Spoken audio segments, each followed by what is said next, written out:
Welcome to the Real Advisor Podcast, TRAP, TRAP. Please follow us and join in the conversation on Twitter @Advisor Podcast, where you can suggest ideas and themes you'd like the TRAP team to discuss. Also remember to like and subscribe to our YouTube channel and leave a 6 out of 5-star review on iTunes. Doing all this really helps us, which means we can do more to help you. Now let's head over to the studio for the latest pile of TRAP.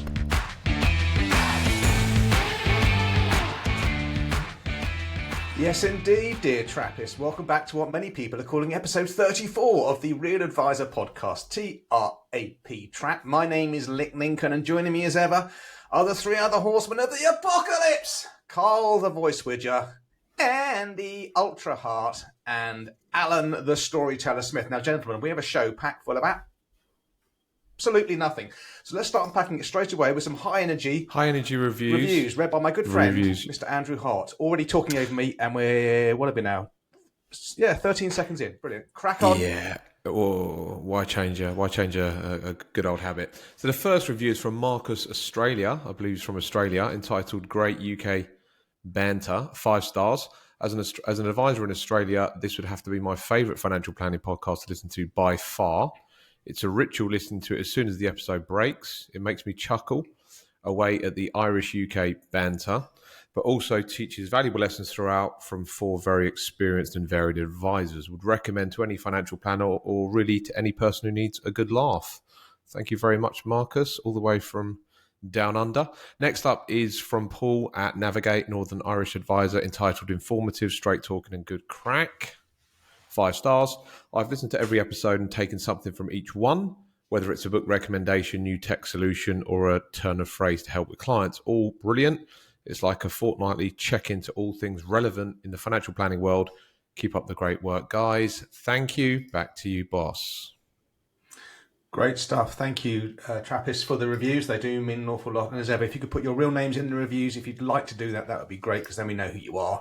And it engenders the sense of community that we're trying desperately to build. Okay, so quite a lot in the news recently.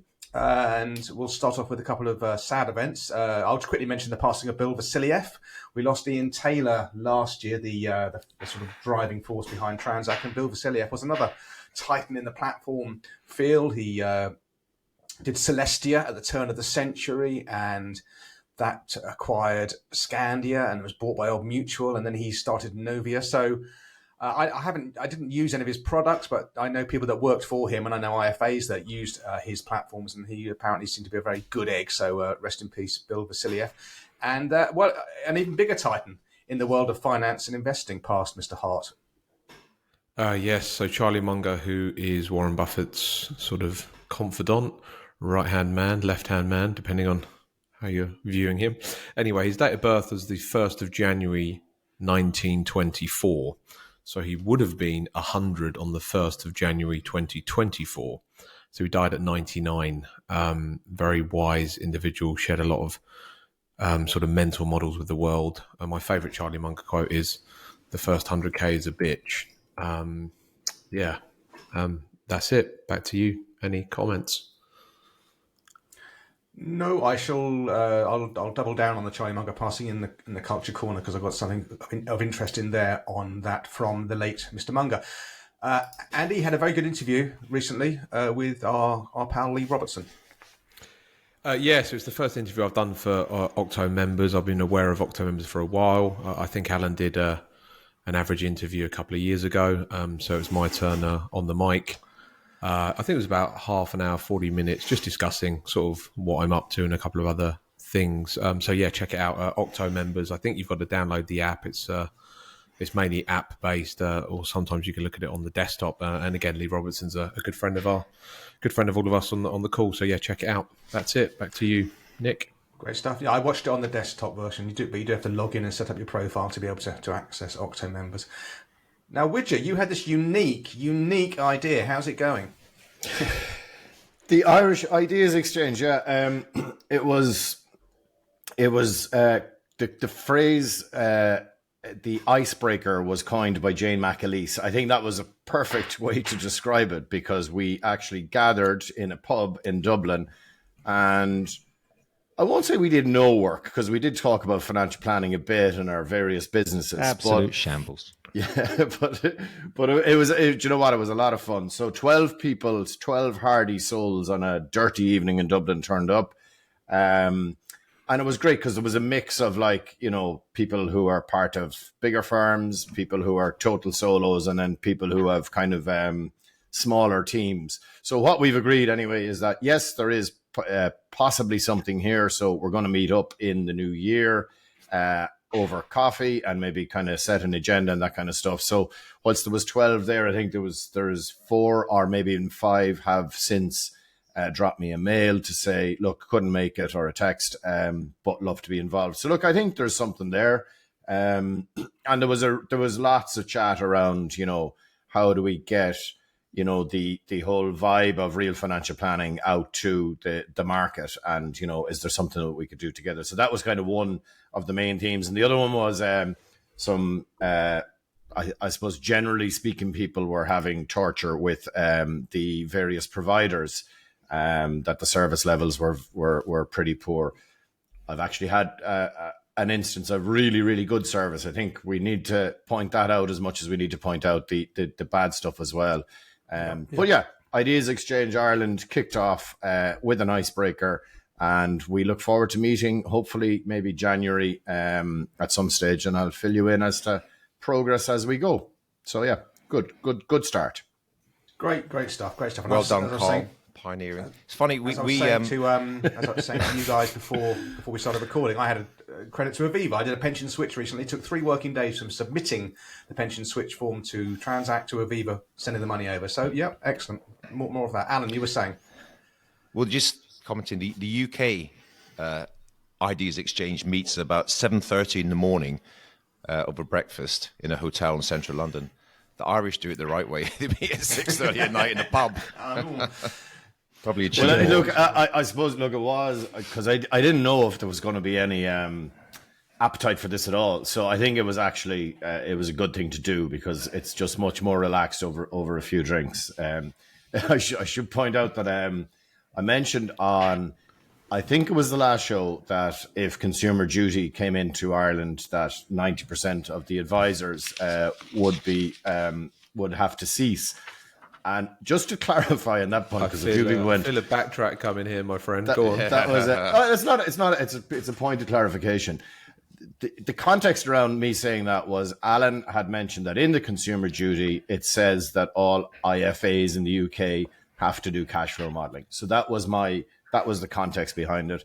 I don't believe more than 10% of the Irish market are using cash flow modelling as standard practice. So just to clarify that point, that's where I was coming from. How to Win Friends and Influence People. Yeah. By Carl Widger. Yeah, okay. Yeah. It seems maybe not. We're rubbing off on him. Let's keep this going. Keep it going. Rubbing off on Widger. There's a mental model for you. Okay. Mr. Smith, the Sunday Times. Oh, yeah. This is one of these reports. You don't know whether to laugh or cry. It's actually quite funny in a way. Sunday Times. Ali Hussein comes out again. He's got it in for the financial services industry.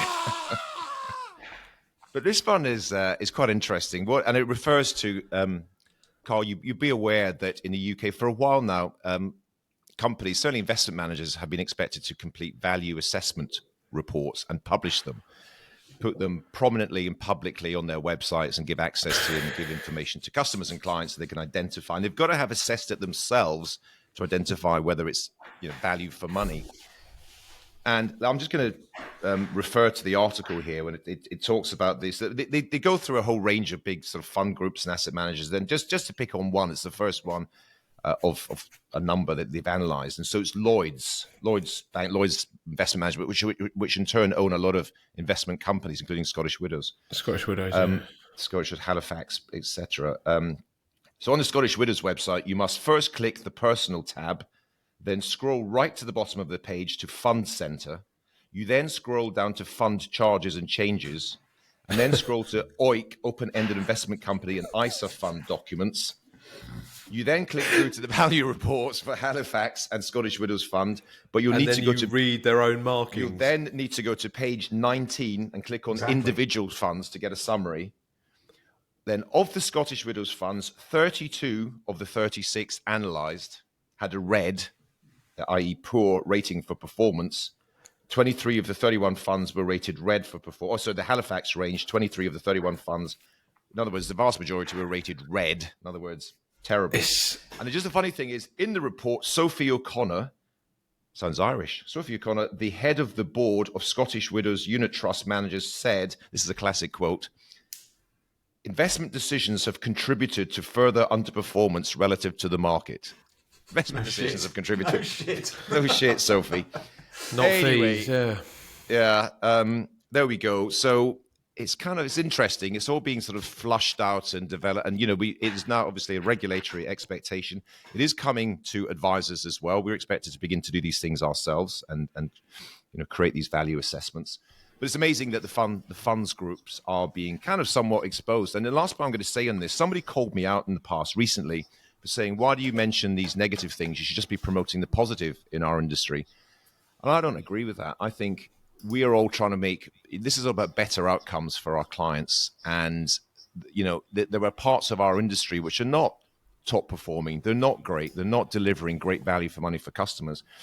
But it's all kind of smoke and mirrors. And the very clients and customers that are using these products aren't aware. I mean, look at all the clicks and fund pages and scripts. No one is going to go to the trouble of identifying that. Just not going to do it. It just goes back to that's just pointless regulation, really. Asking fund managers to rate themselves if you go down a rabbit hole that no one is ever going to read. So absolutely pointless regulation. I know it's bad that they're hiding it away, but let's be honest, no one wants to find it. No Joe Public couldn't give a damn about this crap. Could not give a shit. Right? But nevertheless, our regulator are there. No, but the regulator is there to. It's all about good outcomes for investors, for retail customers. It's about the unemployed generating work for themselves. Where do you draw the line? They're still growing, they're still charging, they're still underperforming, and then there'll be another regulation comes out that confirms they're still underperforming. Where's the end point to this? It's who knows.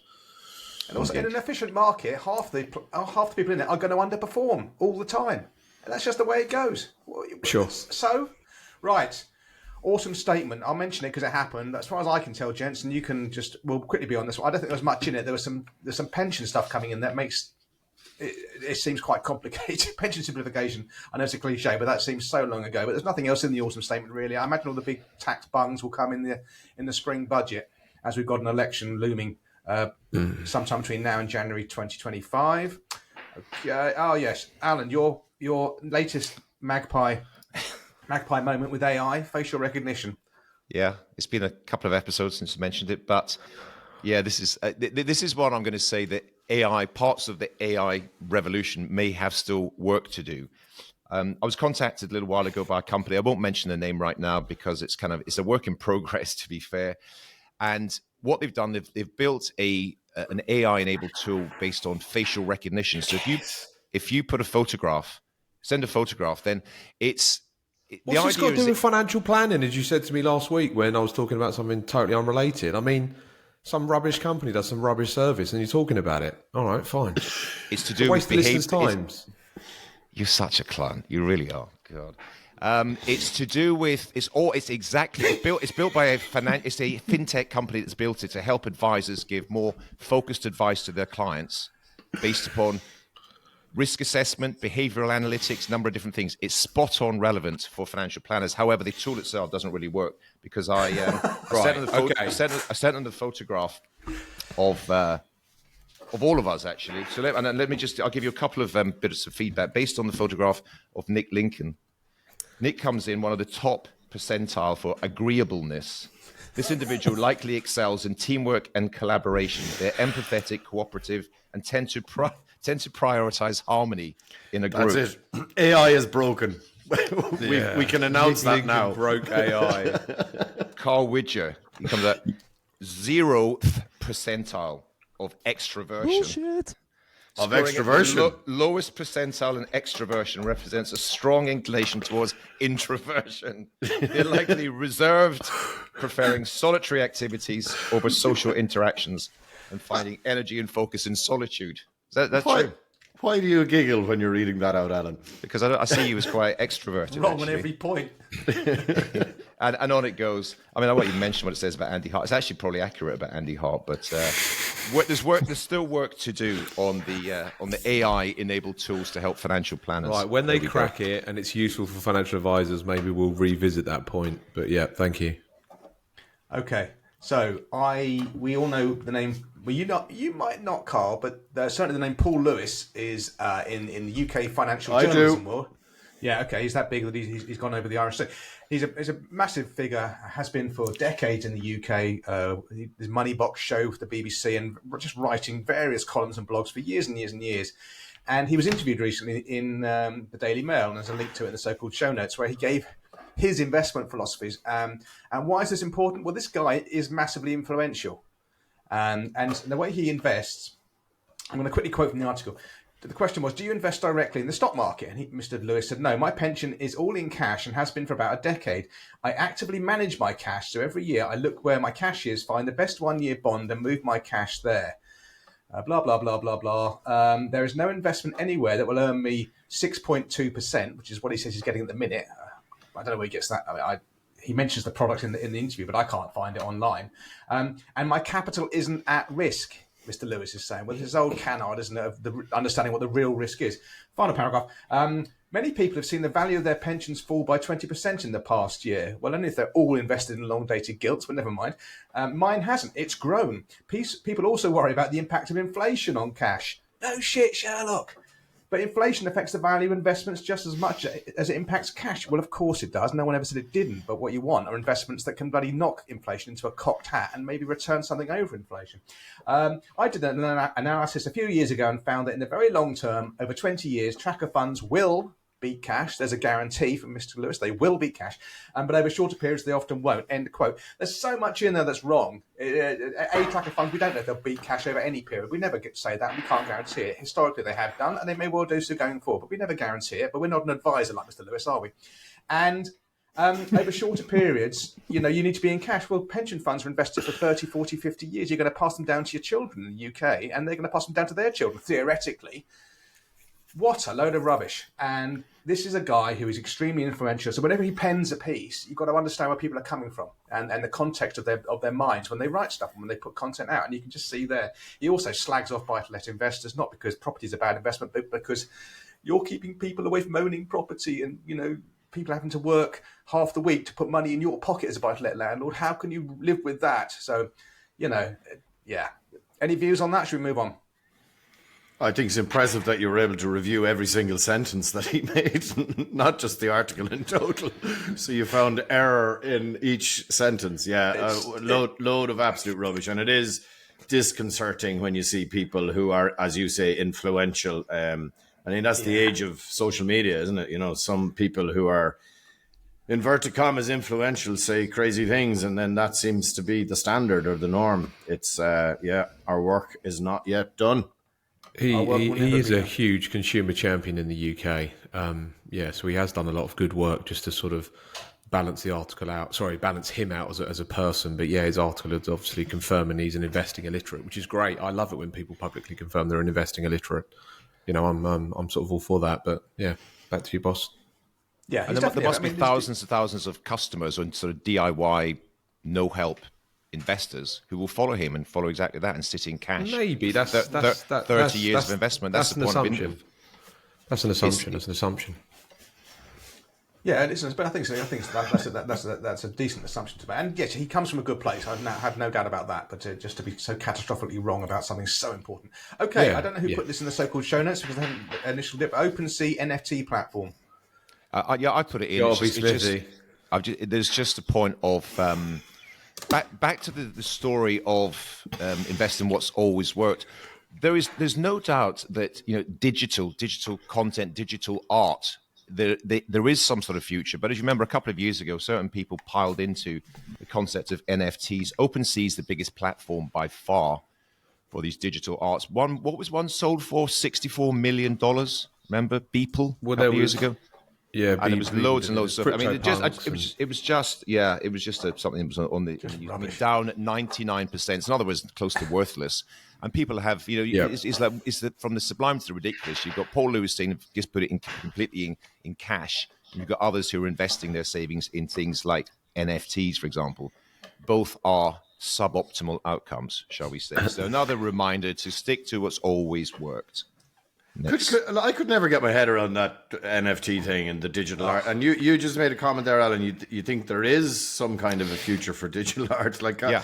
I'll give just a very, very simple example. I mean, you've got your kids. I don't know if they, these online games, for example, Fortnite and others. People actually pay real money, like £1, $1.99 or whatever, to buy things which don't really exist in the real world. That's a very, very simplistic example of, owning something. It is not unreasonable to own something in a digital environment that doesn't necessarily exist also in the physical environment. There's something within that, and the ownership of these things. But people they're using them in a digital, so they're buying guns and stuff. Is that what you're saying in the game?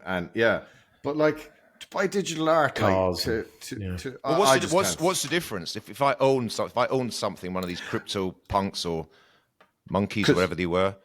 There's something attached to that, but there certainly was never worth, to my mind, because the idea is you can create unlimited. There's only so many paintings that Van Gogh could paint or whoever, but use an unlimited number of these things. But the point wasn't there some idiot who was shredding online his paintings because he was selling them by NFTs or something as well? There was a lot of crazy stuff is going on. That's the Darwin Award. The Darwin Award for 2023. Isn't that? Yeah. Okay, Wodge, the Metis Christmas party. Yes.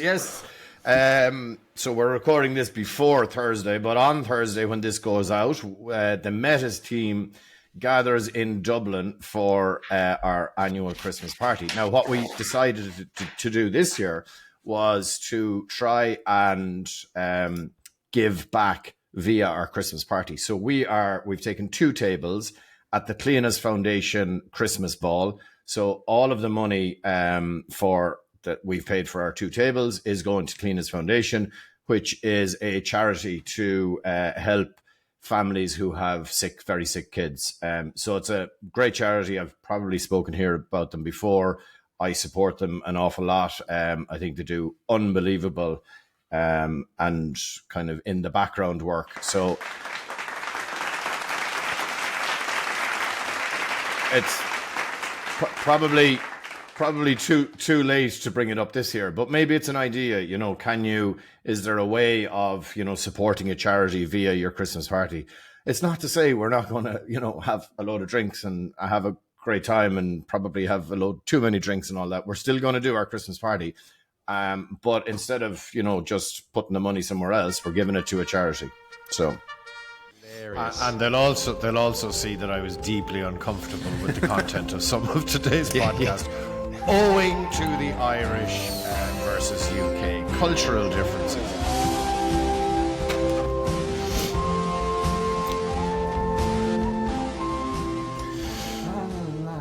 However, I do not think that the cultural differences between Ireland and the UK are so great that the people in the UK would also like to support some charities around Christmas time.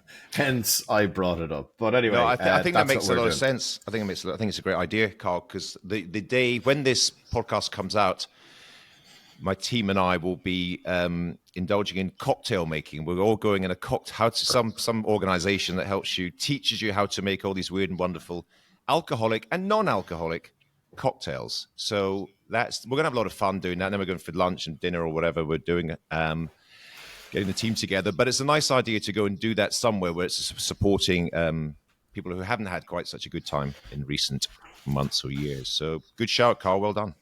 Thank you. Yeah, good stuff. And sticking with you, Voice, Central Bank Roadshow. This sounds incredibly exciting. Well, to give them credit, the Central Bank of Ireland do a roadshow every year, and they go to Dublin and then another venue outside of Dublin. And it's to kind of give the intermediaries, IFAs, that you guys know them, a feel for what has gone on and what is coming down the line. So to be fair, it's good to kind of get to know them a little bit more. And, the central bank can be this like scary thing in the background. But to get to know them is definitely a good thing. So well done to them for doing it. However, there are 2 big things which I've spoken about a lot. Number one, are we going to introduce an RDR type arrangement, so a ban on commissions? In his opening remarks, he said, spoiler alert, we haven't any plans to have a ban on commissions. So straight off, I'm like, oh, Jesus, come on. So that's a little bit, more than a little bit disappointing. Metas is 10 years old next year. And 10 years ago, I set up models for Metas to be ready for RDR in Ireland. And 10 years later, it's still not even on the agenda. So that's a little bit disappointing for me, to be honest. And then the second thing was that I've been going on about a good bit is brokers, intermediaries, IFAs, whatever you want to call them, selling unregulated products. So loan notes and solar, we've spoken about solar, that kind of stuff. And they just reiterated that you need to be very careful if you're selling unregulated products, that you need to do this, that, and the other, right? Which is, you can't put it on your headed paper where you say that you're regulated by the central bank because the consumer protections don't apply, etc., etc. But we knew all that. Well, at least we know all of that. I'm assuming the people who are selling unregulated products already know this. So to reaffirm it was a little bit disappointing. But to be fair to them, other than them banning it, reaffirming it was probably the next best thing. Apparently, now this was not said by the central bank, but apparently there's some legal issues around why they can't ban it. That's anecdotally was said to me, so I'm not sure if that's the case. So look, I was a little bit disappointed with the I suppose with the outcome of the meeting, albeit I would say, yeah, central bank, well done for doing it. It is good to do it, but I just love more. Let's get on with the big stuff here. Let's get on with the stuff that's actually going to really help the consumers, rather than putting regulation in place that you can't really manage or monitor properly. You are if they're so saying in that the they're vanguard not going what you're doing. to do any So movement towards banning commission, then you're years away from it. That sounds like they're not even they don't even have it on the project list. So that might be just the state of play that you've got to work within, which obviously you are doing, and everybody is working within. But yeah, somewhat disappointing, I'm sure. 100%, I agree with Andy. Yeah, it's not going to come anytime soon. Has Ireland, Carl, historically followed the UK somewhat? I've heard the UK regulatory system is followed by a lot around the world. It's considered a leading environment for regulation and consumer protection and all that sort of stuff. Have they in the past followed? I mean, do you have any other versions of the structures that we've got in the independence model and qualification levels? And yeah, we have there are some things that are more stringent here. One of them being, for example, your accounts every year. You guys don't have to publish your accounts. We have to publish our accounts, which I think is good because it stops people bullshitting saying that they're doing so great and whatever, right? So I think that's actually quite good. In terms of writing your recommendation letters, not being calling yourself independent if you're not looking at the whole market. It's come on in absolute leaps and bounds since the financial crisis, no doubt about that.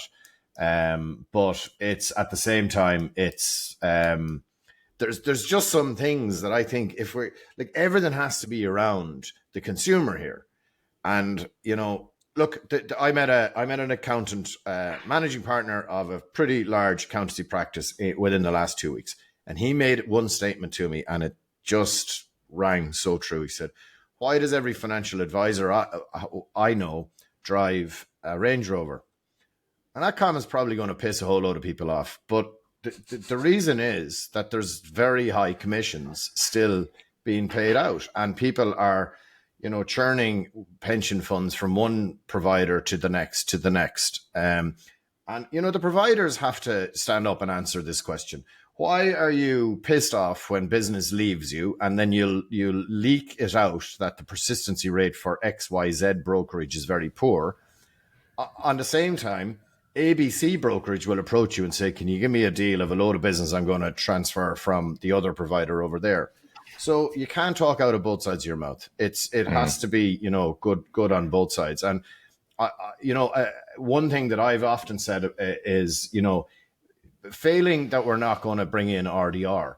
What about banning commissions on pension transfers because you've got paid originally when the money came in. So just ban it. I'm sure the providers would love that because they don't have to pay out any commissions. But it stops exit penalties. It stops all of that kind of stuff. Now, someone mentioned pension simplification. We are heading for pension simplification, although it's very complex while we're on the road to get there, right? Yeah, but we will get there. Yeah, we've got it, and it's not very simple, I can tell you. Well, it is going to be much simpler here. And I do think our pensions system is really, really good. And like pension freedoms that you guys brought in, we had them for probably 10, 15 years before you guys. So there has been some really good stuff on the pension freedoms. Now, in PRSAs, you know, there's limits in what you can charge and blah, blah, blah. But at the same time, because the market is entirely headed down the PRSA route, all of the companies, all of the providers now are coming out with loads of different versions. So we'll get, I think we got from one provider 48 different commission models on their PRSAs. So they have got approved by the Pensions Authority. Yeah, it's bullshit. And it's basically, why do you have 48 models? 48 different ways of paying brokers. Anyway, I'm going to get, this was not on my agenda to talk about today. Okay. I'm going to get strung up about this, but I feel very passionately that there are things we should be doing in our business, in our profession, if we want to make it a profession and not an industry, in our profession to help consumers, to help the end user, the clients. That's my view. If that's your honest opinion, mate, share it. You know, it's totally right what you're doing. Yeah. So, yeah. We're trying to make the idea of making a positive impact in the lives of the families we look after and giving them sort of a sense of, you know, peace of mind and security, all those things. And just churning pensions from product A to product B to product C doesn't do that. That is designed primarily for the person who earns the commission. It's not making a big impact whatsoever in the life of the customer. And the challenge is that then, like your accountant guy said, the reputation of advisors doesn't get better, doesn't get strong. You want to have a situation where people just love the relationship they've got with a financial planner because they're just adding value all day long. And I think it's a sort of mutually beneficial project if we can enhance and improve these things, because it raises the whole industry, the whole sector, the whole profession becomes, you know, something that people are proud to talk about, as opposed to we're just churning policies around, which is not. But not everyone agrees with the stance I'm taking. Even some of my peers, as I would call them, who do real financial planning, have said exactly what you said earlier. You know, Carl, should we not talk just a little bit more about what the good we do as opposed to calling out bad practice? And I can't seem to help myself because I didn't want to talk about this at all today. But look, I passionately believe it. So there you go. That's my opinion. Okay. Take it or leave it. And Carl will be invited back to the newly formed Irish Ideas Exchange. Yeah. It'd be like Steve Jobs getting kicked out of Apple. He's been blackballed already. Just a quick show of hands. So in Ireland, don't refer yourself to Steve Jobs, Carl. That will go down badly as well. Loss, which is great. Alan, Andy, hands up. Would you prefer that all limited companies had to publish full profit and loss? I certainly think that's a good thing. I'm neutral on it. There's positives and negatives. The companies, you've got to. You mean every company, not just financial services? Yeah. Well, yeah. No, I mean, I wouldn't mind. Neutral. It would provide us with a lot of interesting information. I don't mind. I mean, somebody's gone through thousands and thousands of different accounts. If a firm's bona fide or not, you'd like to see their turnover, wouldn't you? It would just help, wouldn't it? I don't know. Anyway, incidental. Okay, Mr. Smith, JP Morgan retirement report. Just a quick one. This is an update for the audience and the listeners. As we know, JP Morgan produced some high quality information, data reports to do their quarterly market review, which we have mentioned on here in the past. There's just a new one that they have, was certainly new to me. I hadn't seen it before, the JP Morgan retirement report. It is US based, but there's a lot of information in there which is highly relevant to the UK, though. We talk about longevity, life expectancy, how long the period of life you're reasonably expected to sustain your income for. And there's just, if you're a sort of a data or information geek, there's loads in there, but it's actually relevant to the advice process and actually potentially with clients. I mean, even like the likes of, back to Paul Lewis and his cash account, if you've got 30, in some cases 40 years of requiring, inflation adjusted sustainable income, then all these other things are not going to support it. So I'll put a link to it in the show notes. JP Morgan retirement report, worth a browse, I would say. It is. It's absolutely brilliant. Yeah, there's a couple of highlights in it. Page 21, it says about the long-term savings rate for the US. I think the US at the moment, in terms of gross income savings, are about 7.8%. That's generally a little bit higher than it's been sort of historically. It's full of data. You're right. You can just scroll through it. You can spend 10 minutes going through it or 3 hours. But I think they publish it annually, don't they, Alan? Yeah, I think so. The guide to the markets is every quarter. So yeah, it's a superb resource. So check it out if you're a financial advisor. Well, I can sleep tight now knowing that the Americans save at a rate of 7.8 of their gross income. Okay, we had a lunch yesterday with a bit of an industry, and I say industry because this man was from a time when it was industrial. Alan, talk us through our lunch. Yeah, the UK-based Alan's members mentor of the track. But he's my mentor. So we had lunch with a gentleman. I'll name him. He's called John Joseph, and he's in his 70s now. I guess he's retired, semi-retired. He says he's only brought into the office. Yeah, he brought into the office now. His son, Jimmy, who's an outstanding character and great financial planner, is effectively taking over the business. John gets wheeled in now and again. He mentioned yesterday just to entertain the clients, he says, because he's a bit of a joke teller, bantsmeister. But it was just lovely. I just wanted to take the time to specifically kind of honor him in a way, because when I was first getting into it, certainly when I first became an IFA and I moved from the sort of corporate background into the IFA, he was superbly supportive of me. And I think they just want to take the time. This is a sector, this is a profession where we do kind of help and support each other. And I just think it's incumbent. That's part of the reasons why we do this Real Advisor podcast, because the four of us are, reasonably long in the tooth. We've been at the game a long time. We're kind of passing on the wisdom, because John did that to me superbly for many, many years. It was a little bit of a trip down memory lane for me, because we met up in northwest London, and I was getting the train up there, and I was just stopping at every little town that I used to drive around in my day with the wheelbarrow. Oh, here we go. Alperton, whoa, Alperton. I can see my wheelbarrow filling with props signed by the weak and willing. So good. I was 21 when I owned Alperton. That is got to be your best drop. I love that. I like this song. Anyway, just so anyone doesn't know, Alperton is one of those small towns and small sort of areas in northwest London where I used to drive my wheelbarrow up, and a bunch of advisors, brokers as they were then, and accountants and so on, and collect the good old endowment policies from those advisors. So I hadn't been out there for a while, so it was lovely to get the train out there and then go for a nice lunch with John Joseph and these two other Muppets as well. We had a good afternoon, I can say. Thank you, Nick. Great stuff. It was highly enjoyable, and he is a highly enjoyable character. Okay, just closing off the topical tidbits, because we're coming into quite a long time into the recording already. We have, now bear with us on this, we have actually got a website now, the realadvisorpodcast.com. Okay, the realadvisorpodcast.com. It's very basic at the moment. It's just a landing page, but the reason we've set it up is we're going to have a live event next year, May the 9th. We're trying to work out where the hell it's going to be. It's going to be in London, okay? If this is a hit, we might go out to the provinces, but this will be in London, late afternoon, early evening. If you're interested and you want to register your interest in attending, please go to the realadvisorpodcast.com and just give your name and email address. So we just at least captured that, and then we can later on come out with details. We're trying to find a location. Even that's a pain in the arse already.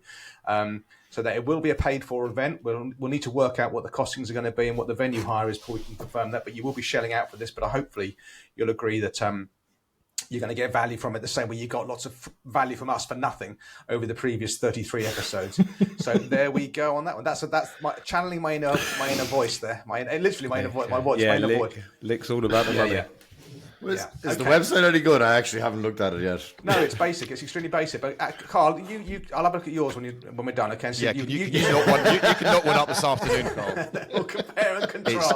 It's good enough, Nick. It's good enough. It's good, exactly. Yeah, it's great, Nick. Perfection Well done. is the enemy, my friends. Perfection is the enemy. Okay. Let's now move on to what many people call the meat and potatoes of the show. So episode 33 was the first of 3 episodes that we're going to do on a kind of marketing theme. And the first of those 3, episode 33, was revolutionize your referrals, the referral strategies, what works, what doesn't work, why are referrals important. This one is about centers of influence, another marketing leg of this three-legged stool, and Mr. Smith is going to lead us off on this. And the potatoes have stopped being, the peeling is over, Alan, so you can rest easy and crack on. Thank you. Thanks, Nick. Another huge subject, complex. Some people are successful, some are less so. What I know is over the years, the firms I know that are really smashing it, are doing well, are growing fast, are excellent. They've all got high quality relationships. We call them centers of influence, but third party professional partnerships. There might be accountants, could be legal firms, it could be corporate finance teams, anything like that. But there's a collaborative relationship they have where there's potential for clients to be referred back and forward. It tends to work pretty well. So it's for all the positive signs, it nevertheless remains a tough nut to crack and actually to make this work. And again, full disclosure, we're far from perfect at it ourselves, but we have sort of worked out a system. And I think referring back to things we've talked about in the past, what's the saying? It's a James Clear one. You don't rise to the level of your goals. You fall to the level of your systems. And a recommendation that I've had in order to develop this and try to make this work in an advisory business, here's what I suggest people do. Starting off with new clients, taking on a new client, we all do a standard, what used to be called a fact find process. We do a discovery meeting, and we ask them all the information that we need to know in order to build financial models and financial plans and deliver advice. But one of the questions, and the more kind of just detail-based things, is do you have any relationships with professional advisors currently? Do you have an accountant? Do you have a lawyer? Do you have any number of other people that are currently supporting you? So we take the information. Often our clients, many of whom are business owners, will say, yeah, I've got an accountant. And we'll say, we'll ask, what's your relationship like? And because I said, we're always looking for, opportunities to work collaboratively with other professionals. And often they'll say either, oh, he's great, my accountant's brilliant, love him, he's excellent. And we say, great, in due course, it'd be nice if you could introduce us. Occasionally they say, actually, not very good, or he's about to retire, or she's about to retire. And we say, noted, we've got a network of highly, excellent professionals that we could, if appropriate, refer you to in due course, which is a good thing to do. Point being, you carry on, do the normal process, you bring the client on board, you start working with them, and then you complete the circle. Now that you've got the information, it's important then your system should be that one of the first things you do once the client's onboarded is you reach out to that. In this case, an accountant is this is the most common approach. You reach out to them, you send them an email, and the guaranteed way of them opening the email is the title of the email is "We have a mutual client." And they'll definitely open that email. And what you're saying, and of course, with you seeking the permission from the client in the first place, once we do this, we'll be okay to introduce, and I should go and join your accountant to make sure that the advice is all joined up, that there's no kind of duplication, and he knows what we're doing. With the client's permission, we will then show them the financial plan. And back to the point about how many advisors, even in the UK, are delivering high quality, documented cash flow based financial plans, still very few. So I found you go and have a conversation, have a meeting, have a cup of coffee with the accountancy in this case. They're blown away. They're saying, wow, I didn't. And some of these are organizations, sometimes they've got an in-house IFA, and they say, I didn't know you did this sort of quality of work. And we were just effectively at that stage, we've opened the door. We've got a fact finder, sort of a questionnaire that we ask the accountant. It's important for us to know. We ask them, Grab yourself a drink, a very long drink. It's story time with Alan Smith. The funniest thing is the look of annoyance that goes over your face every time I do it. Really? Well, that's not. It's good. But it's good. It's good food. Just to make Andy Hart happy. The only thing I say, Scottish. Look, the point here, if you have a system, you automatically, for example, every time you take on a new client, you reach out to this and you ask them a number of questions about their business, what they're trying to achieve, do they specialize in anything? Because we are genuinely, occasionally, have a need to refer to high quality third-party professionals like accountants, for example. So we've opened the door then, and we are then, the other thing to do is we'll just then, and we're just sort of creating this now, we'll just have a nurture campaign. We want to just send a high quality newsletter type email to this group of centers of influence that we've already got something of a relationship with, just to keep drip feeding, updating new pension legislation, whatever it might be that's specifically relevant to their profession, so we remain front of mind. That's for new clients. And the quick win here is all of us with existing client banks, if you're looking to develop professional relationships with centers of influence, first of all, if you look at all your clients, do you have all if they've got accountants, do you have all the names of their accountants listed side by side on your CRM system or on your documentation about your clients? And are you in contact with them regularly? Because if you've got these relationships, we know who they are, we should be speaking to them on a regular basis. So I'm just talking about creating a very simplistic system, which I promise you, if you do this and you've opened the doors, and especially if you've met and you've opened a relationship and you showed the quality of your work and you drip feed some information, we're not going in there and say, by the way, do you have any clients you can refer us to? Of course, we're not doing that. But we're effectively going back to that old magical thing, show your work. It might as well say, in my experience, you move away from this, you're the IFA guys, you sell pensions and things, to saying, no, we work collaboratively we can work collaboratively with the account, particularly for the business owners, because they've got a cash flow often built within the business. They've got the P&L, they've got all this stuff worked out. And if we're applying that to the family in collaboration with the sort of business owner, it can be a really nice way of delivering, and ultimately for the benefit of the client. And then you have the opportunity for further referrals. And of course, it works great if we've got the opportunity to refer clients into accountants, lawyers, or whoever else. So that's my starter for 10. Who else wants to share? Do you want me to go? I wrote a couple of points. This is really big for us in Metis. We've been reasonably successful, I would say. So there's a couple of key things that we do. Number one, we have case studies written. So case studies on the types of clients, business owners, or estate planning. So we've blogs written so that if we're talking to someone who may be a center of influence, we can send a link. Here's something we've written before. And that might be from, if we're trying to make those as evergreen as possible. So I think that is absolutely key, because very, very quickly after conversation, you go, hey, enjoyed our chat. Here's a case study that we've already done. So you're not like in the background trying to, let's do a case study or whatever. So have those ready. They'll help you anyway in terms of, having on your website and that kind of stuff. So I can't see how everybody wouldn't have some case studies on their website. Ours are there for everyone to see, so you can go and have a look at ours.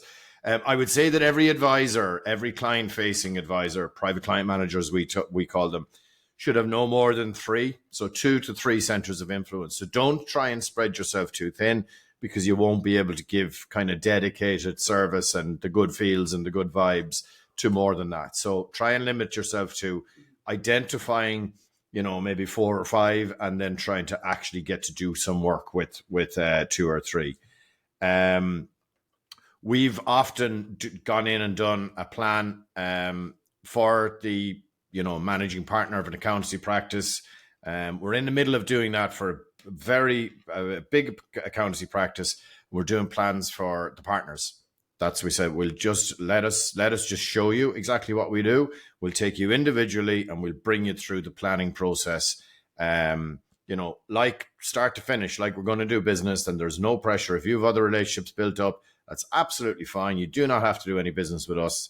But this is a great way for us to, as you say, Alan, to actually show our work. We've often done, now this can be tricky with new clients, right? But it is a good thing to do because it does build trust, is invite the client to invite their accountant to the Metis Life Plan meeting, which is our financial planning meeting.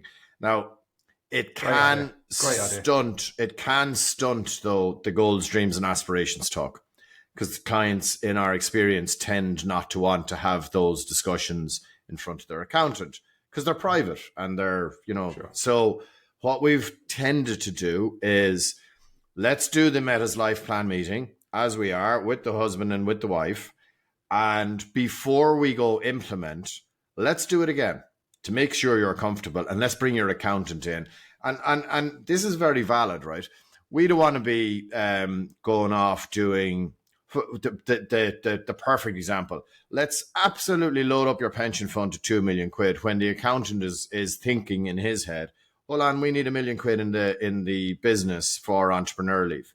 So, it's totally valid to say we need your tax advisor at the meeting before we go and implement all of this to make sure that a tax strategy he's been working on for 10 years, that we're not going to screw the whole thing up, so that all the really important people are talking to each other.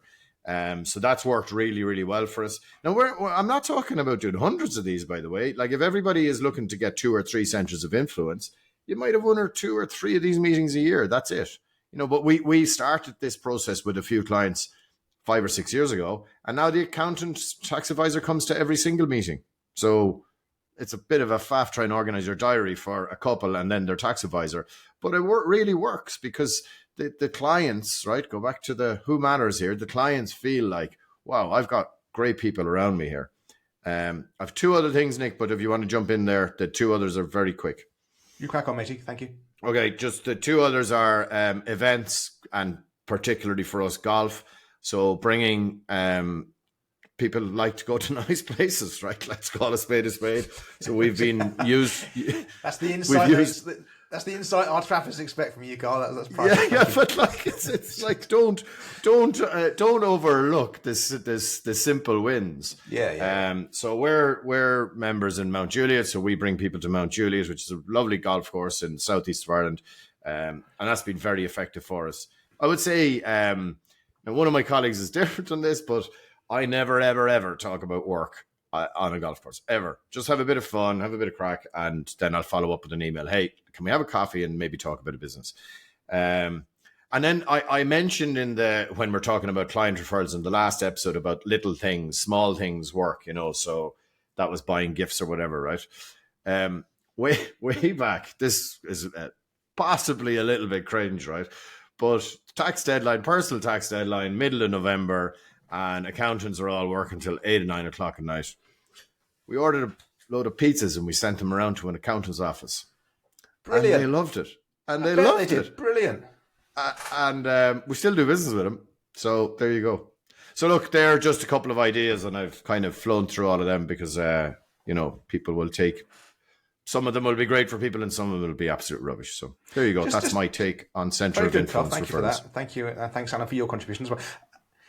If people do bring up work on the golf course, Carl, will you then engage with them? Or would you try and steer it away to keep it light touch? But if people bring it, the clients or the prospects bring it into the conversation, what do you do? I tend to steer it away because what do most accountants think of the financial advisor industry is that, what's the best pension fund out there? Or would you buy Apple shares now? Yeah, They're the questions I get asked. Nobody asks me about real financial planning. So I kind of, I don't dismiss that like I know some of you might, right, in terms of that's not what we do, right? I just go, look, there's an awful lot more to what we do. And actually, that's kind of the end of the process is investment strategies. And we do have an investment philosophy. Happy to share that with you. But it's really holistic financial planning, which is why we'd love to talk to you and your best clients. And then at that stage, I would and I have brought up happy to do a plan so you know exactly actually what we do. We can do it for you, or we could do it for your best client, but take the best client's name out. So we're just working on a bunch of data. You fill it in and put in Joe blogs and Mary blogs, and we'll do the plan for them and show you. So that's been effective as well. It's quite funny on that, just in general, Carl, when people say, as no doubt they do to all of us, so people ask, especially with the holiday season coming up, you're meeting up with friends and family and stuff, and they'll ask you questions like, what do you think the markets are going to do next year? And the disappointment that you say, I have no idea. And if you say that to them, which you generally do, they just sort of, the look, their little faces is, why have you I thought you were in finance as sort of general. We should change our reply, shouldn't we? We should say like 36%. And they're like, what? Yeah. Like, super interested. When we go, we've got no idea. We say 36.5% probably next year. They're like, I think there's a slightly better way of answering it, which is, I don't know what it's going to do next year, but I can tell you over the next 10 years it's going to go up. Yeah, but they don't want to know that. They want to know, should I buy Apple? Should I sell Amazon? Should I do this or that? That's the thing. And navigating your way around that without just being dull, which is what the answer is, which is I don't know, but I believe over the longer term it will go up. It's not what people want. What should I do? Let me tell you why I think smaller companies will outperform. I have changed though. When people say, "What do you do?" Right, so I used to go financial planner. We do real financial plans. So now I say we're a financial planning firm and a wealth management firm. So because I don't want to automatically preclude myself from potential business.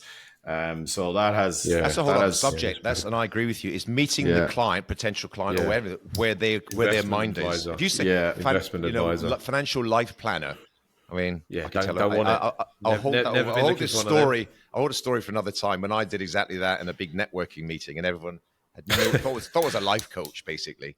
Yeah, financial life planner. That's what you are, isn't it? Sort of, yeah. Right, Andy, get a word in. I'm going to be talking about classic networking in a second. Just on your point, Carl, about 2 to 3 centres of influence. Like, yes, that's correct if the 2 or 3 are really good. But I think in your early stages, it's more a case of kissing a few more frogs to then isolate those 2 to 3 and then really work on them. Does that make sense? But it was in the early stages of building your career as a lawyer, as an accountant, as a financial advisor, you spread yourself quite thin and try and speak to as many different people. Sure. And then you would do that. You're trying to spread yourself quite thin, and just the law of averages means you will hopefully over time you'll only hit it off with 2 or 3. There'll be a rapport, exactly. there'll be mutual. Yeah. And it's those 2 or ones 3 that you good focus ones on. is great. What is I think is dangerous, can be a waste of time, is trying to meet every single accountant you can do. Is sort of meet, times over the years, meet for coffee, meet for lunch, and it's just you spread too thin. Meet them initially when you take them on board a new client, or if you're currently working with them, and then have content, share with that, and you'll find inevitably. But you're right, in terms of ongoing relationships, 2 or 3 would be great. So what I'm going to talk about centres of influence is I was a member of BNI for 5 years when I was a polyester wearing mortgage broker, slightly spelling of desperation, as Nick Lincoln once famously described me. So I joined BNI. Nothing much has changed then. Nothing much has changed. You haven't got the polyester suit though, to be fair. No polyester suit. Cool blazer now, smelling of a slight desperation. So I joined BNI for 5 years, and it's a structured network organisation. So sometimes I sort of sound like I've done nowhere networking in the past. I've done all the classic stuff, and then I've done all the sort of modern stuff. You're going to play the fucking drop, aren't you, Nick? And then some of the modern stuff in terms of podcasts. So just focus on BNI. So I was part of member of BNI for 5 years. Long story short, it's a group of business owners in a room, and one profession is represented per one seat. So there's only allowed one financial advisor, one accountant, one painter, one decorator, one plumber, etc. And it does teach you, the rules of networking. So BNI stands for Business Networking International, I think. And there's all different roles within the chapter. It's a well-organised club. I sort of call it the sort of McDonald's of networking. It's a very well-organised and sort of global organisation. I know a lot of financial advisors are currently still members. People we know well in this group. And I know some younger advisors do join BNI. If you are thinking about or on the fence of joining BNI, and you know what BNI is, and you can find a local chapter, I'd say join it. It really did accelerate my career. I'm still in contact with a lot of the people that I met in those early days, mortgage brokers, random professions, consultants, coaches, and it was really good. And then obviously I had enough clients to then sort of leave it. It is quite a relentless group. It's weekly. And famously, they meet very early in the morning. Luckily, mine was a lunch group, so we met every Tuesday lunch. But it's relentless. Weekly, it's relentless, and you have to provide leads and referrals for all the other people in the room. So you become a lot more of a referrer yourself. So you're having a pint with your brother or your friend or your mum, dad, and they mention something, and immediately say, "What do you mean you need to get your bathroom redecorated?" I know Tony. Whereas before, you just sitting there going, "Yeah, get your bathroom done, whatever." Whereas you become a lot more attuned to opportunities out there. And again, it tells you how to properly refer people. There's loads of good stuff for BNI. I could talk about it for a long time. Again, it's one of those things that's sort of got a bit of a bad rap. Maybe if someone's joined a chapter, not committed to it, and then left and just thought it's rubbish. Whereas I know lots of people. You've got to commit. Yeah, lots of people commit and they get great success out of it. So do check it out. Certainly if you're a mortgage broker or something like that, listen to this, or or whatever. So that's my B&I stuff. That's traditional centres of influence. So now I've got various different centres of influence. I don't quite know where they've come from. As I say, I've got a few accountants I look after as clients on my own. They refer these fucking play drop, isn't it? They refer to me. A lot of other financial advisors refer to me. Anyway, that's it. Shall I just sing it? Andy, the ultra crepidarian. Nick, just play it. You just shoehorned it in there, mate. The ultra crepidarian Andy. He knows about everything, Andy. Can't be told anything. His name is Andrew Hart. Andrew Hart. Can I just say on the drops, can we do a Twitter poll? Do you love them or do you hate them? Because I got a lot of feedback. They're staying. They are staying. People are not fans of the drops. Really? So all I hear is positive feedback from the drops. yeah, because you're in the echo chamber. Anyway, Turn the radio off if you don't like it. Turn the radio off. Exactly. Centres of influence. Accountants, love accountants. I would highly recommend that accountants are preferable to solicitors, unless you want to get involved in estate planning and will writing and everything else. But God knows why you'd want to do that unless you've got some sort of death wish. Yeah, and again, my hobby horse is limited company husband and wife firms. They are so ripe to introduce you to the accountant. You're going to have interaction with the accountant anyway, asking for tax returns and full profit and loss because you can't get them online, as we discussed earlier. And bring them into it because they cash flow. Accountants are obviously numerate. They're number driven. They do cash flow modelling for their limited company clients, and we do the cash flow modelling for the owners of the limited company clients. There's such an overused word, but there's such a synergy there. It's automatic. So I've got a fantastic accountant in Berkhamsted, Angela. She's to the right of me politically, so very moderate. She's a great accountant, and she's introduced limited company clients to me, husbands and wives. And Angela sits in on the annual planning meetings. And it's great. It just helps, and everyone's reputation gets reinforced because I'm doing good work for her clients, and she's doing good work for her clients, and we're both bouncing ideas off each other in front of the clients in terms of pensions and everything else, and it works. And I think this is just the start of the Zoom revolution. I think we all think we've mastered Zoom and we've incorporated it into our business life. And I know, Carl, you're probably edging away from this a little bit, but having an accountant sit in on a client annual planning meeting, once you've done the goals and aspirations part, you might then say to the client, well, you come, you said, then you bring the accountant into the Zoom meeting. They haven't got to travel anywhere. They can sit in for the 20 minutes where you're talking about the corporation tax planning ideas and then maybe the death in service and everything else, and then they can just drop out again. Haven't left their offices. So I don't see why you wouldn't get them in. And while they're in the meeting, it's your chance to impress them and to show them the cash flow. Remind them, because we do this every day with our clients. The clients only see it once a year, twice a year, what have you. The accountant's only going to see it once a year, twice a year. But if you bring them in and just remind them, this is what we do for people, it's ends based. We're looking to help them walk away from their business on a valuation figure that you, Mr. or Mrs. Accountant, are going to agree on. And there's so much overlap. And I do think accountants are and you've got to kiss a lot of frogs, right? A lot of accountants won't get it and don't care. Fine. Just, have an abundance mentality. If you can get 3 or 4 accountants on your side, they will love you and they'll refer clients to you because it enhances their reputation because they know you're going to do a good job. So that's the centre of influence that I would. That's what I do work on. And if I started from scratch, I would really, and I've given in the previous episode that in quotes ultra crepidarial masterclass on how to niche down and find a certain segment. It was about limited company. Is that accountant in Berkhamsted that you mentioned? Sorry, that accountant in Berkhamsted, is she a client of yours, like an actual client of yours? No, she's not. No. She's not. Do you know the theme I think one of the themes that's run throughout what we've all said is having the ability to demonstrate what we do, because it's very experiential, isn't it? Financial planning in real life and collaboratively in a room or on a Zoom or whatever, and showing the model and the what if scenarios. What if you sold your business? What if you retired? What if you did all these different things? You can tell someone all day long and they kind of eyes glaze over and they go, yeah, whatever. Yeah, fine. You're actually in the room and they're asking questions and everyone's involved. And then, and I've been there before, and the accountant in this case, the penny drops. You go, shit, actually, this is really good. I've got a few other people I should probably introduce you to talk about this because I didn't really understand. So I think that's one of the key messages. Use every opportunity you can to demonstrate. And as Carl has done, if you say we're happy to run it for yourself, if you like, and presumably, Carl, you wouldn't charge them for that. You just want to. It's more of a kind of show and tell. Want to just show what it's like, and it's nothing is more impactful than your own circumstances. You can do demo, Mr. Exactly, Mr. and Mrs. A or B or something, but you actually say, let's give at least at a headline level. Let's put some numbers in it. Let's model a few things, and then they get it. Penny drops, sinks in, and say, yeah, this can be very, very helpful to other clients. So I think that's the key message. Try to look for the opportunity to actually show what we do. Yeah. Agree. Just on the point of accountants, isn't it a bit mind-blowing how amazingly attractive pensions are, and they're still reactive with their clients?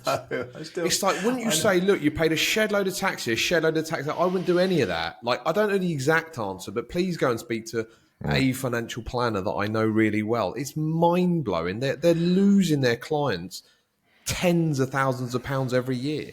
They could earn their fee in a good referral to an advisor. It's ridiculous how unproactive most accountants are. When you and the client propose this to the client, when you and the client proposes to the accountant, they'll say, yeah, you can do that. That's a great idea. You save this, you save that. And you think, are you freaking mad? Why have you not been on the front foot with this? Fricking. Anyway, that's better. Fricking. Blows Nice fricking. my mind. Back to you, Nick. Sorry. Harking back to the Revolutionise Your Referrals, the previous episode, I had husband and wife, limited company owners, blah, blah, blah, referred to me by a client recently. Lovely people, down to earth. They've got £1 million in their business, give or take, and they haven't made any pension contributions over the last 10, 15 years. And it's like... The accountant is responsible for that. I'm treading carefully here because I want to make... The accountant is responsible for that. I want to have a relationship with the accountant. Should be taken to task on that. Well, maybe he brought it up. Do you think it's the accountant's fault, Andy? I think it's the accountant's fault. But who's at fault though here? Come on, don't sit on the fence, Hart. I know what you like. I've read your AI analysis. I don't know for sure that the accountant didn't raise it and the clients declined it. But I've got to be very careful bringing that into conversation because they might have a great relationship with their accountant. And if I say your accountant has done you, if they haven't brought this up, they've done you a disservice. It's like, then I'm suddenly querying the patch and everything. Yeah, but it's done. So what? It can't be undone. Or perhaps the accountant is, I don't know if you guys got an entrepreneur leave, but maybe that's his or her plan. That as well, yeah. So...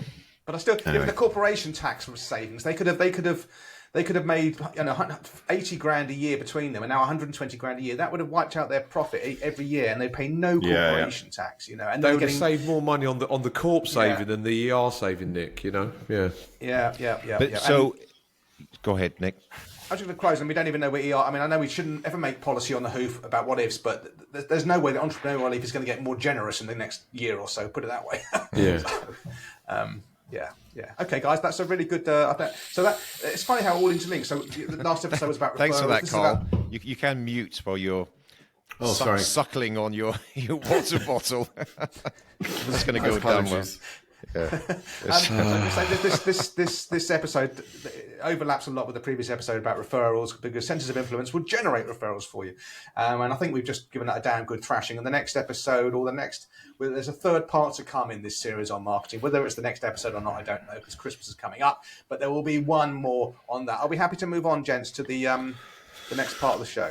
Okay, very good. Just as well, because at the door is posting. She's hauling the bulging sack up my drive, and she's left the sack at my door. So this is a chance for you Trappists to submit your questions. The show is formed by you as much as it's formed by us four jabronis, and every episode we go through one or two Trappist questions that you can send in. The pinned tweet has a little link on it. Click on there, submit your question, your name and your social handles, and we will get around to addressing you. These questions are from July and August, so we're still catching up, but we will come to you. We're doing them in sequential order. Do bear with us on that. I might even improve our fantastic new website, www.therealadvisorpodcast.com, and put a link to the Trappist question form on there as well, making it easy for. In time, our website will become the hub you go to for everything. We'll even upload the old podcasts on there as well. Wow! But for the moment, you just saw the future there. What we've got, and who's this first one from? Open up the envelope. This is from a Mark Powling, who's on Twitter as Mother Alpha Papa, M.A. Powling. I'm a keen listener of your podcast. Been an IFA for 30 years and trading on my own for 19. Now need admin support to ensure good service to clients and make sure I'm not working silly hours. Amen to that. I've been contemplating employing someone part-time for the first time versus outsourcing. What do you guys do, and do you have any advice? I'll throw this over to Mr. Hart, I think. Yeah, no, I would recommend he definitely outsources. It would be cheaper and better. Yeah, that's my opinion on it. And it will certainly give him an initial, see how he gets on. What tasks does he need help with? And obviously he can build out that sort of like task list. There's a lot of IFA specific outsourced administration help that is brilliant, which I use. I've been using for years. So yeah, I definitely recommend he goes the outsource route. Yeah. Doesn't this comes back to what sort of business you want to run? We've done one of our early episodes was a solo advisor like you two versus you trying to grow a company, build a business. Because once you understand that, then that will answer. Well, but is the question? He has no support at all right now, and should I hire somebody? It sounds like he's done everything himself as a solo with no support at all. I just don't understand why anyone would want it. That's back to the idea of doing $10 jobs, $10 an hour jobs versus $100 or $1,000 an hour jobs. Why would you? I don't know what you two got. You both of you do you outsource, Nick? I don't even know. Or do you do everything yourself, all the minutiae and sitting on the phone to Prudential for 3 hours and all that stuff? Well, I don't sit on the phone to Prudential. I mean, that can be a pain when I have to interact with the dinosaur companies and Prudential. Much as we like to praise companies as well, Prudential are, as an example, are one you dread. It happens so infrequently, man. It happens for me. Really? I don't have any clients with insurance companies. They're on platforms. My process is really honed and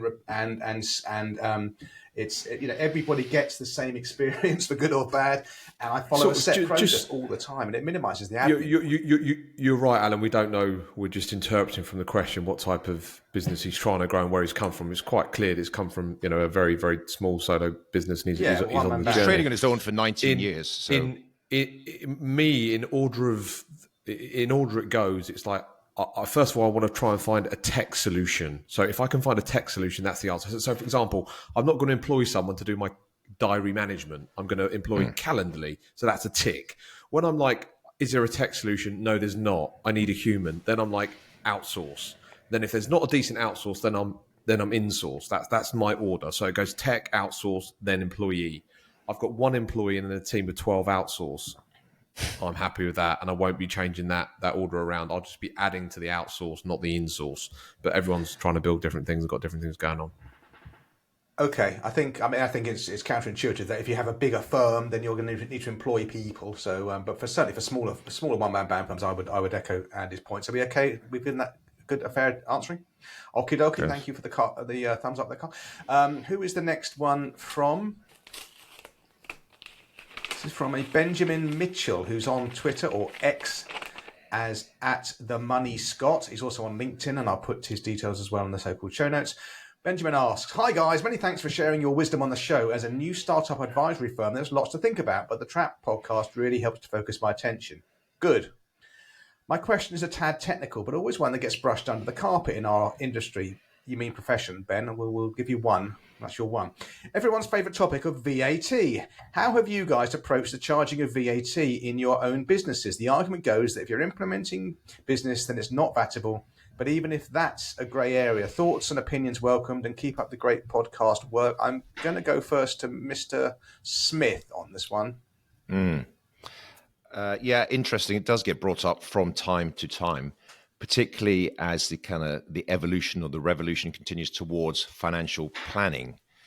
It's not a grey area in terms of the VAT exempt status of financial intermediation. We get caught under that, which is generally positive for us because you don't have to register for VAT, etc., through financial intermediation, which covers a lot of things. And I understand part of that goes back to kind of the financial services industry generally, with like the City of London and financial intermediation is a big thing, would put us as a country at a significant disadvantage versus whatever Frankfurt or something else if we were charging VAT on financial intermediation and others weren't. So I think that's pretty well known. Where it does become a grey area is around the value. If you were just doing standalone financial planning, building financial models, financial plans, financial coaching, financial consulting, that is a VATable process, a VATable service. So it's important to create the link the very visible link between the financial planning journey and actually at some stage you are generally going to do some sort of intermediation, some sort of product investment structure, anything like that.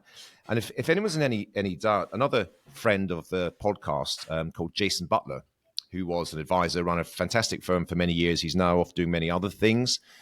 But good old Jason, in his inimitable style, and anyone who knows Jason will recognize it. He's a good guy, but he's pretty direct. But he took on I believe he took them to the High Court at HMRC because they were being told they had to charge VAT for the work they did. He didn't believe so. Actually, you can Google it. Company was Bloomsbury Wealth or Bloomsbury Financial Planning, Jason Butler, and he won the case.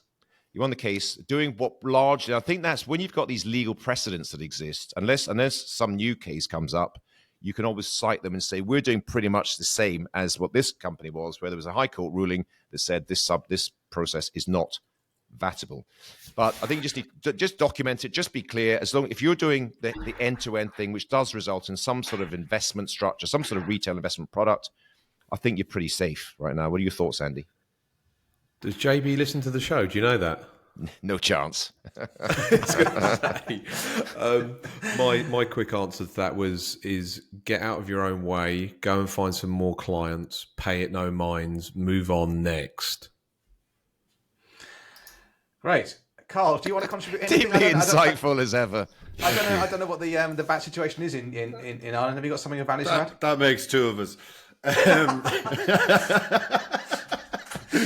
No, we don't have to charge VAT on fee income from providers or platforms, which is actually, I assume everybody in Ireland knows this. Like if you are doing business on a platform and the platform provider actually has a private client division and they're pitching for the same business, they do have to charge VAT and we don't. So there's a 23% saving for your client if they did exactly the same thing with you as an intermediary, as opposed to the big private wealth houses, shall we say. And then we do have a thing where if you go over a certain amount for fee income, you have to start charging VAT and all that. But genuinely, I don't really know how that works. Paddy O'Halloran is our CFO, and he's all over that. So don't ask me any questions about that, please, and thank you. Great stuff. Do you know, it wouldn't be terrible if we had to charge VAT. We effectively become unpaid tax collectors on behalf of HMRC. And what is... Oh, no, Alan, it will be really bad. I run two vatable businesses that are small. My VAT return's like 127 pages every quarter. Yeah, but your VAT return, Alan, your VAT return for Cam, I'm not joking, will be about 3,500 pages every quarter. I know it's all done by software. We use technology and obviously I use technology, but Jesus Christ, mate, it's overwhelming. So if you can get away with not charging... Yeah, all right, but it depends. What is a frustration to me is a lot of our big expenses, which are plus VAT, we can't claim them back. So No, Alan, you'll be paying way more out. You'll be paying way more out than you're taking in. You'll get a tiny offset. You'll get a tiny offset, mate. You don't want to be paying VAT. Are you sure? Okay, so Andy, you're not. I'm lost here. Are you in favour of that or not? Okay. I'm very pleased that regulated businesses that do intermediation, that look after the money, are VAT exempt or whatever the status is. You know, the person that's asked the question is a new startup firm.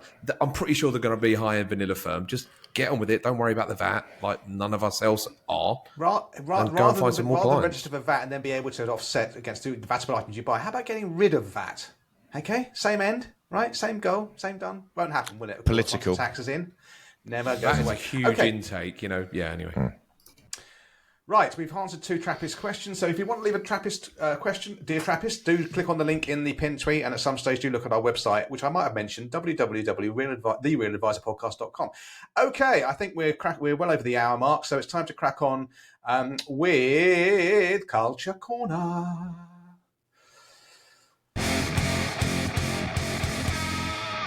Oh, I thought the media board was going to do me right as we get to the end. Okay, are we going to talk about the media board? No, let's not talk about the media board. Charlie Munger, we mentioned his passing at the age of 99. Interestingly, there's a podcast called Invest Like the Best, and they had a recording with Charlie in the can that was due to come out about now anyway, because his book, the Charlie Munger Almanac book, is being reprinted again, and then they thought they'd put this interview out, and with the acceptance of his family, who said that Charlie would want this interview to go out, they put it out, so you can hear Charlie Munger speak from the grave, as it were, a 99-year-old man, still incredibly sharp and pithy and funny and so forth. And I can't believe there are many other recorded episodes of Charlie Munger that are waiting to be published. So this might be the last thing that he ever did. So well worth listening to. I'm just getting through it now. It's about an hour or so. It's just Charlie Munger. You wouldn't know he was not. You had no idea he was 99. There's a link to that in the so-called show notes. Mr. Smith. Is that's Invest Like the Best? That's the O'Shaughnessy. O'Shaughnessy one's really good. Really good. So there's been some cracking ones with him in the past. Yes, I'll check that out, Nick. Yeah, a couple of things I've just been watching, consuming on telly recent times. Vanishing Act, which is on ITV or ITVX, so it's available. You can download, you watch it, etc. This is the story. This is the dramatization of one that Carl mentioned quite a few episodes ago. This Australian Melissa Caddick, this firm. It's bizarre. What's quite interesting for people like us is we've seen all this stuff about Bernie Madoff and all the rest of it, and it's kind of, although we're generally in that industry sort of, but we're not really in the same sort of world as he was. This was effectively an IFA, an Australian financial advisor, although completely unregistered. She'd borrowed someone else's registration numbers, just set up and created this entire aura of herself, and driving fast cars, wearing expensive clothes, going to all the right parties and things. Just a fascinating story. How she managed to hoodwink people. The sums of money actually weren't huge. It's about 40 million, I think Aussie dollars, which isn't, compared to the Madoff and everything else, is relatively small. It's actually very poignant in it, because she basically ripped off of her parents, sister, family, everyone. It was just awful, and no one ever really knows whatever happened to her. She's completely disappeared off the face of the earth. Her foot was found, of all things, washed up on shore. But and there's a few different kind of she's dead. She's guesses gone. I think she may have messed with the wrong people as well, and maybe stole some money off a few shady characters, which is kind of insinuated. Anyway, it's highly entertaining, and it's kind of I think she's been eaten by a shark, mate, and the shark spat the foot out. And there is a podcast. I think it was Carl that maybe turned us on to this. There's a podcast series about her. So if you don't watch TV or don't want to watch TV, then you prefer an audio. Just to search for Melissa Caddick, the podcast. It's a very 10 episodes really good. Or so. It was quite pacey. No, it was only the podcast. Yeah, this one is about 3 episodes on the TV program. Okay, Mr. Anyway, Smith, the other one I've got briefly is I used to be a big fan of snooker when I was a young man. I used to watch it a lot on the TV, and I used to play it a bit. And I've just been watching the kind of rise and fall of this genius called Ronnie O'Sullivan, who's just the episode is going out earlier this week, or last weekend. He won again. He won the British Championship snooker. And coincidentally, I had started watching this thing on Amazon Prime TV. It's called The Edge of Everything, which just tracks his life and his success of it's really good. The last few. It's really good. He's just like a lot of these guys who's just that borderline between genius and madness. He's got a lot of voices in his head. He's got he goes through. Yeah. Story with he was so close to his dad. It's well documented. His dad went to prison, and it's a fabulous kind of fly in the wall. They got deep insight into what was going on in his mind, and he talks about mental health issues. And this was like, as he says it, this is real mental health issues. I was ahead of the game. I was doing sort of mental health things 20 years ago before it became fashionable. But it's a fabulous, very troubled when he's playing. You think he just goes out there and it's just effortless. No.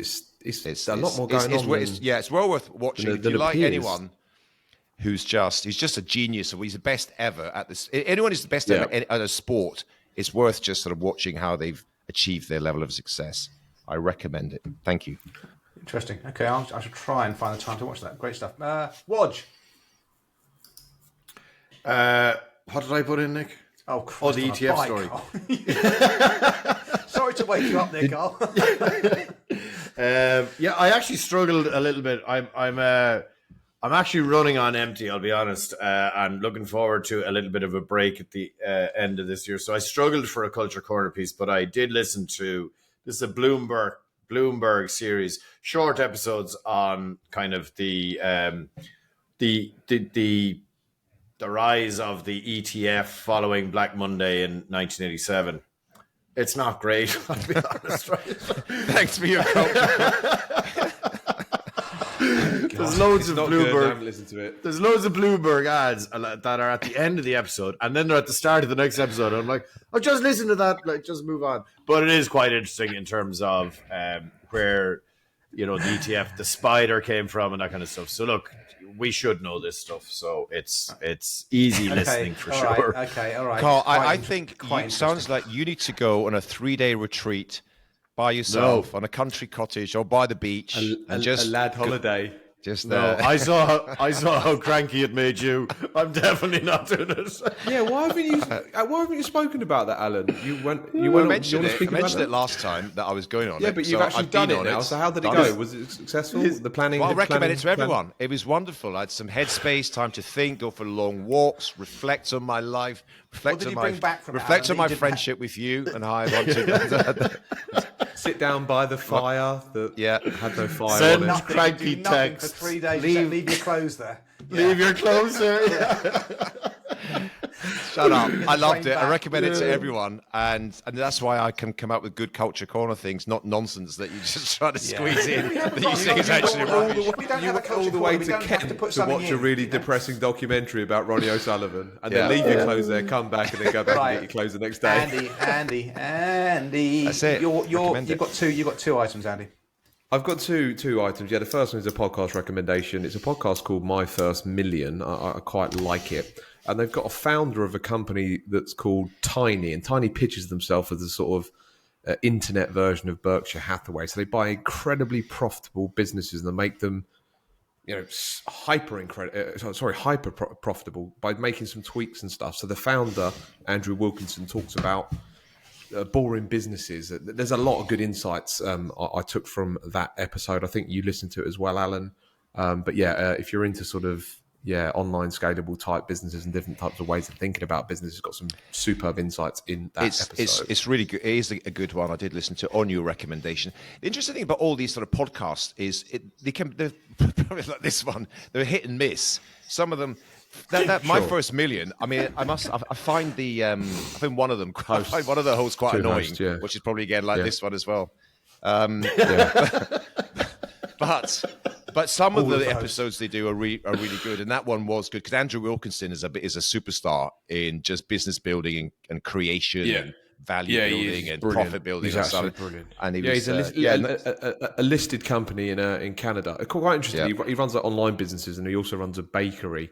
And the online businesses are super profitable and there's lots going on with them. There's lots of stuff to learn. But when he meets people, all they want to know is about the bakery. It's like his highest hassle business and loads of other stuff he goes into. It's quite interesting.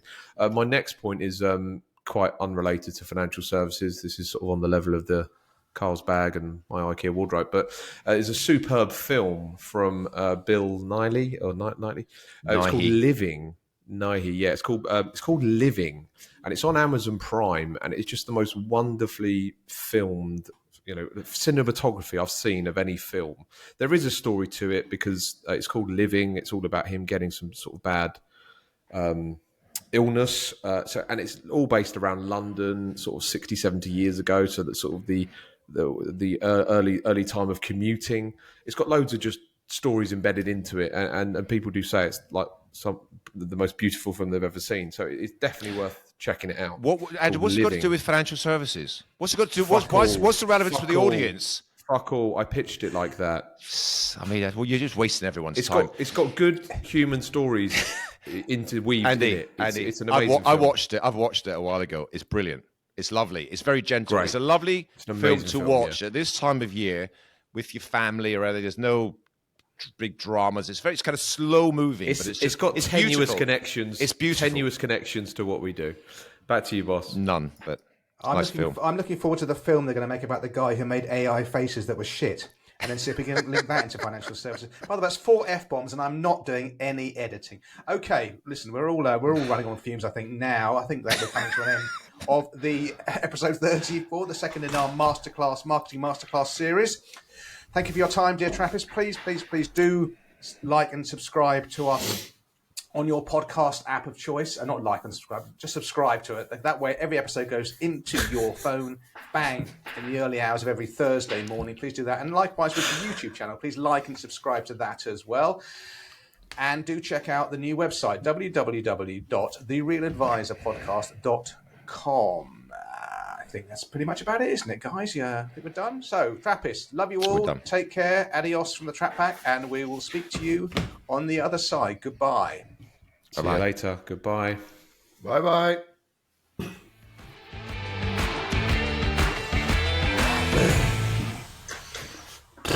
Absolute shambles. I think we should do white collar box.